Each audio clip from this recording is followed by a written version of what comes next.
Hello guys, म मिलन मगर। अनि आज चाहिँ तपाईँहरूको माझ एउटा कुरा जान्न मन लाग्यो।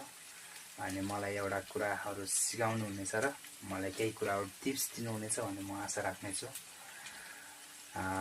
के कुरा भन्दाखेरि चाहिँ यो खाना भन्ने कुरा चाहिँ, खाने कुराहरू चाहिँ के, भात खान थाल्यो, अरू सब्जी खासै मिठो नलाग्ने के, मासु चाहिने।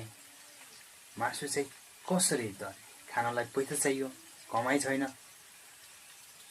अनि के गरौँ त गाइज मासु खानलाई। त्यही भएर यार गाइज गाह्रो छ यार, मासु बिनाको खानै नमजा हुन्छ होइन।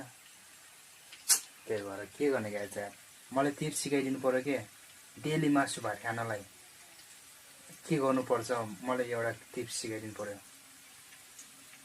आज। त्यही भएर आज पनि म त्यही भएर होइन, मासु त खान सकिन्न। त्यही भएर आज पनि यता आलु अनि त्यसपछि मासु मिक्स गराएको छु। त्यही हो, आलु र मासु मिक्स गराएको छु अनि पकाएको छु। के भन्दा 2-3 पिस होला मासु, अरू बाँकी आलु छ। त्यही हो, के गर्ने, मासु बिना भाजी रुच्दैन अनि के गर्ने त अनि। त्यही भएर अब 2-3 पिस मासु हालेर जस गन्ध भए पनि अलिकति भात जाला के भनेर अलिकति त्यो गराएको छु गाइस। त्यही हो गाइस, मासु डेली खानको लागि अनि के गर्नुपर्छ, त्यही कुराहरू चाहिँ टिप्स मलाई सिकाउनुहोस् कमेन्टमा आएर। त्यही हो गाइस, ओके, बाई बाई।